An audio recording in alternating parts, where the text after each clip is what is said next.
오늘 토크회의에서는 차기 윤석열 정부의 첫 정책위 의장을 맡은 국민의힘 성일종 국회의원과 대화 나눠보겠습니다. 안녕하세요. 잘 지내셨죠? 안녕하십니까. 오신 거 환영합니다.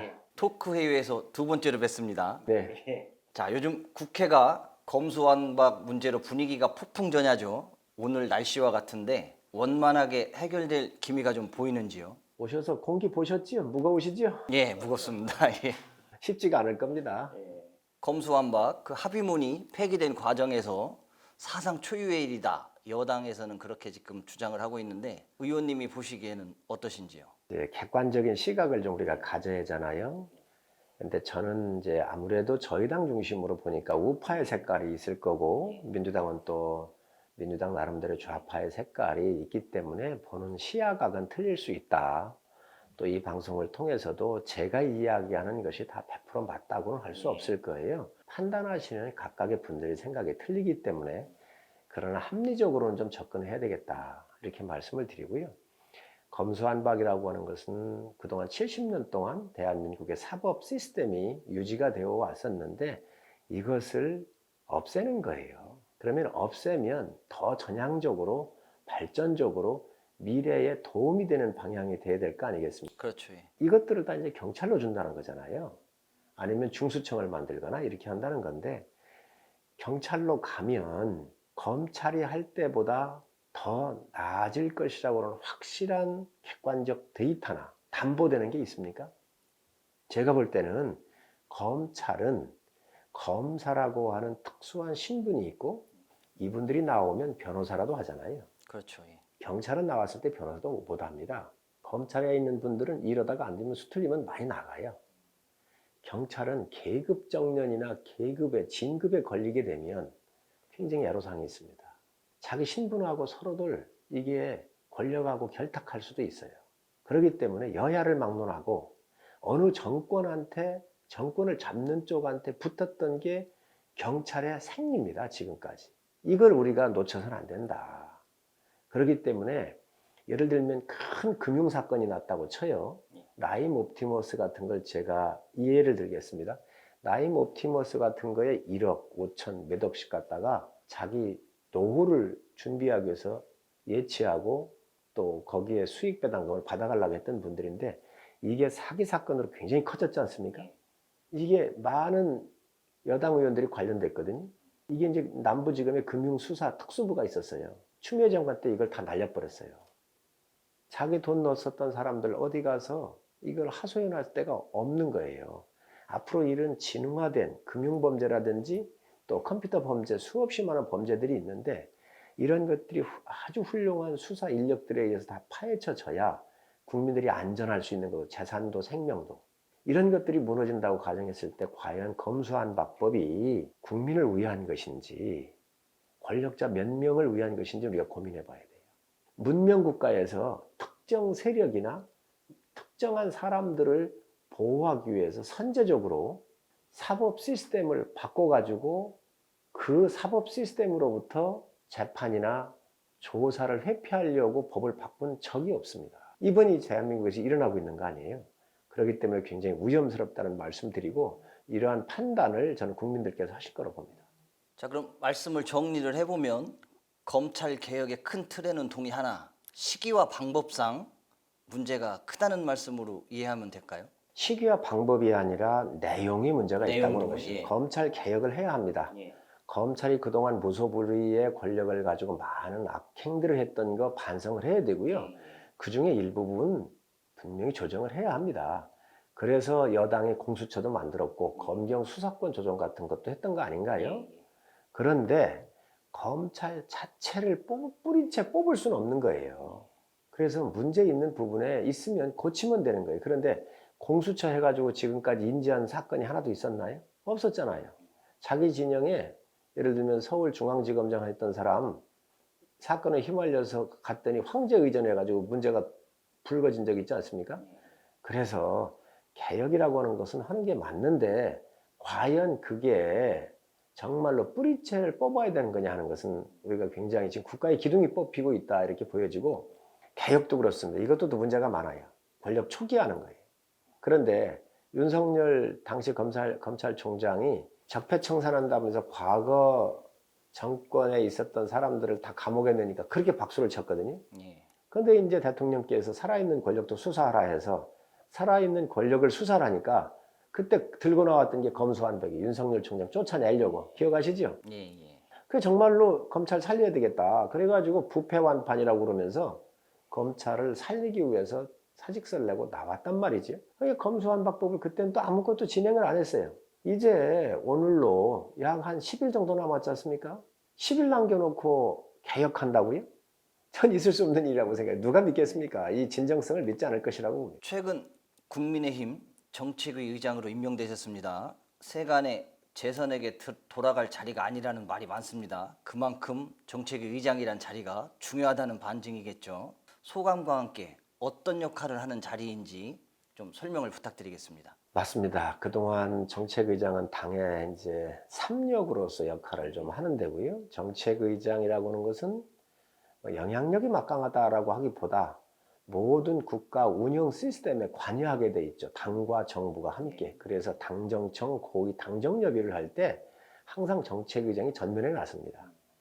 대한민국의 복지의 정책이든 산업의 정책이든 교육 정책이든 다 관여를 하죠. 당의 의견을. 또 사회적으로 큰 이슈나 문제가 있으면 이 부분에 대해서 직접 당에다가 의견도 내고 또 때로는 수술을 요구하기도 하고 정책을 내기도 합니다. 그래서 집권여당의 정책의장한테는 각 부처의 차관보들이 장관, 차관 보잖아요. 차관보 한 명씩 파견을 또 받습니다.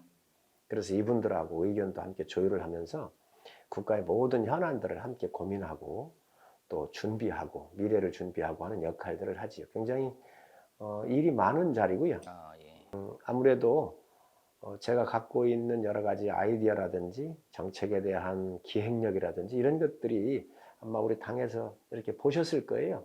그래서 이번 같은 경우 정책위장을 맡게 됐는데 앞으로 이제 기간이 1년인데 하여튼 잘 좋은 정책 만들어서 우리 국민들한테 도움이 되는, 특히 정책위는 약자 편에 서야 돼요. 권력은 약자를 도와드리는 거예요. 그리고 균형을 맞추는 일이에요. 권력이 약자 편에 서지 않고 있는 자 편에 서고 힘센 자 편에 서면 국가가 잘못되는 길이에요. 그래서 앞으로 늘 약자 편에 서서 함께 국민들 섬기겠다는 약속을 제가 드리겠습니다. 전에도 바쁘셨는데 더 바쁘시게 되셨네요. 재선 의원으로서는 최초신가요? 당내에서?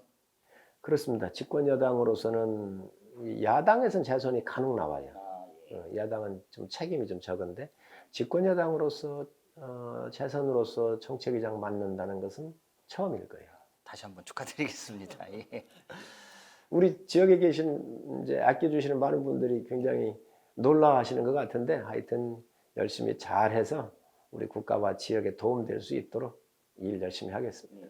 또 새롭게 출범하는 윤석열 정부의 첫 정책위 의장이라는 상징성도 큽니다. 그럼 앞으로 어떤 일들을 계획하고 계신지 또 한번 설명해 주시죠.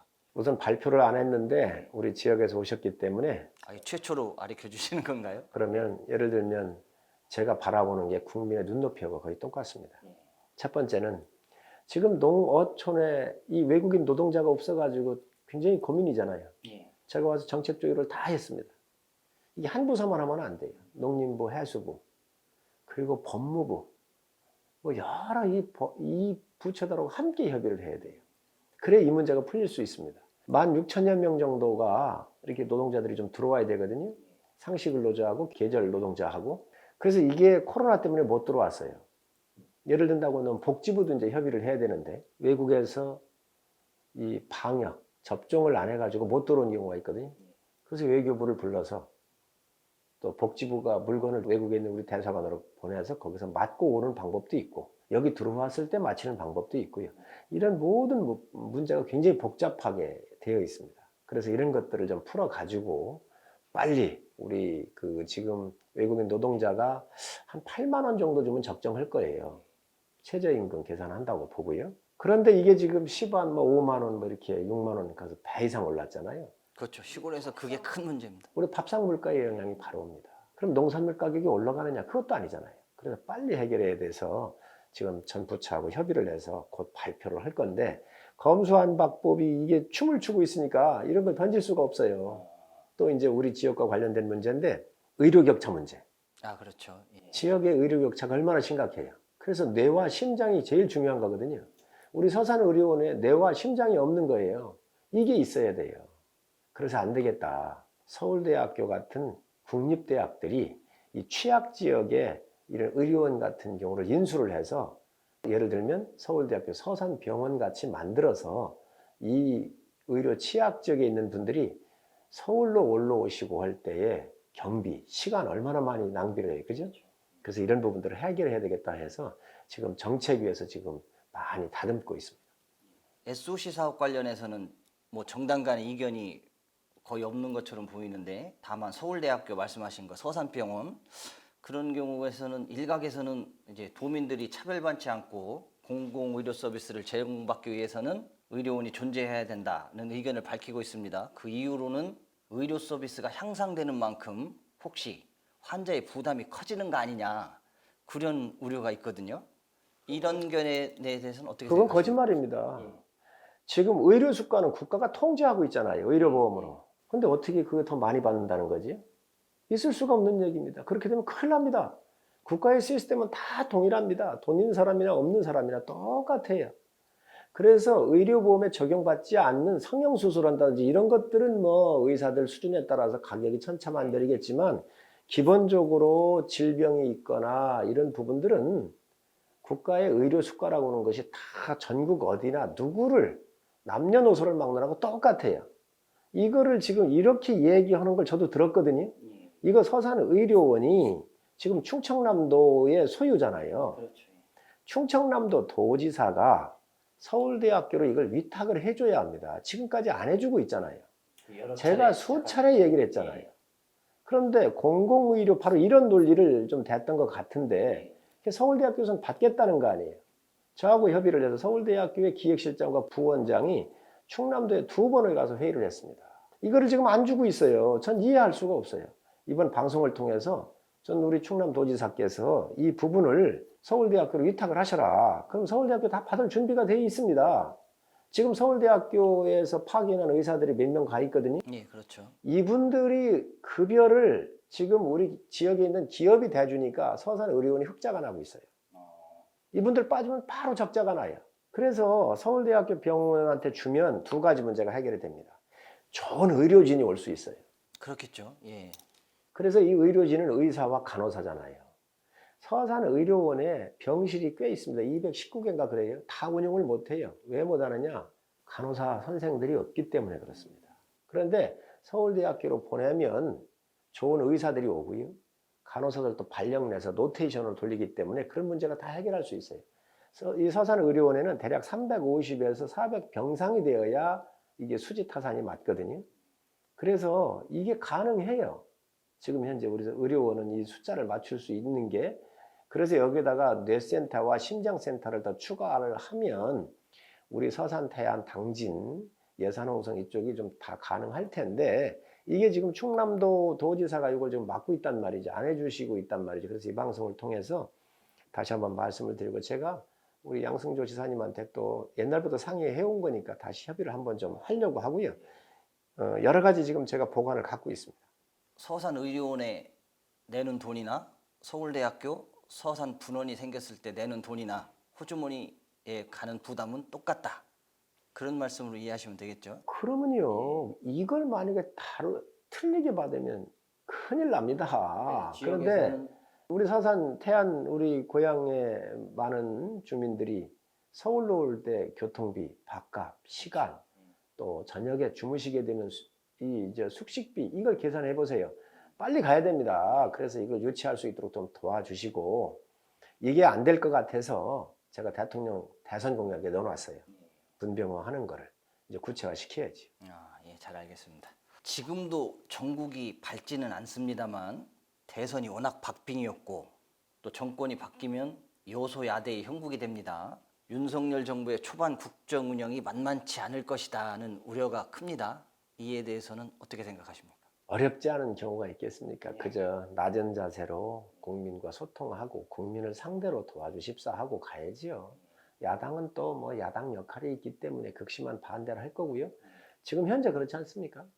인사청문회 하는 것도 분명히 과거 정부보다는 좀 좋은 후보들을 놨음에도 불구하고 이제 과다한 견제가 이루어지고 있고요.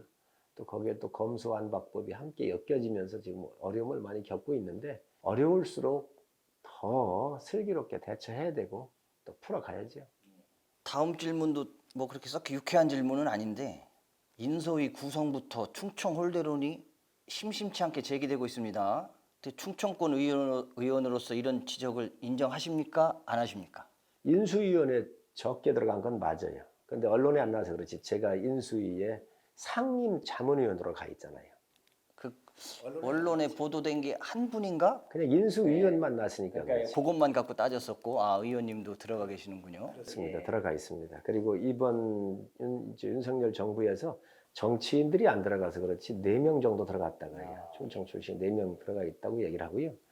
또 이제 정책위장이 됐으니까 정책위장은 전 부서하고 협의하고 하는 그 중책 중에 중책이잖아요. 그러니까 아마 그런 면에서는 제가 정책위장을 맡으면서 충청도에 이렇게 정치적으로 큰 역할을 맡았구나라고는 이제 알고 계시죠. 이건 뭐 사담입니다만은 저도 서산에서 살기 때문에 목욕탕에서 발가벗고 국회의원을 만나뵌 적은 송 의원님께서 최초셨습니다. 지금도 어떻게 코로나 풀린 다음에 목욕탕 가십니까? 주말에는 늘 지역에 있기 때문에 아침에 목욕탕에 자주 가니까 저 아마 뵈실 수 있을 겁니다. 근데 벌거벗은 뭐 저 국회의원 저 모습 보고선 가서 다른 분한테는 일러 바치지 마십시오. 예, 알겠습니다. 예. 농담했습니다. 자, 말씀 잘 들었습니다. 이제 끝으로 국민과 시청자들에게 당부하고 싶은 것이 있다면 한마디 해주시죠. 아끼고 사랑해 주시는 많은 분들한테 늘 감사드리고요. 제가 국회의원 나올 때부터 늘 왜 국회의원을 할 것인지 또 어떻게 할 것인지 누구를 위해서 할 것인지에 대한 고민들을 많이 해봤습니다.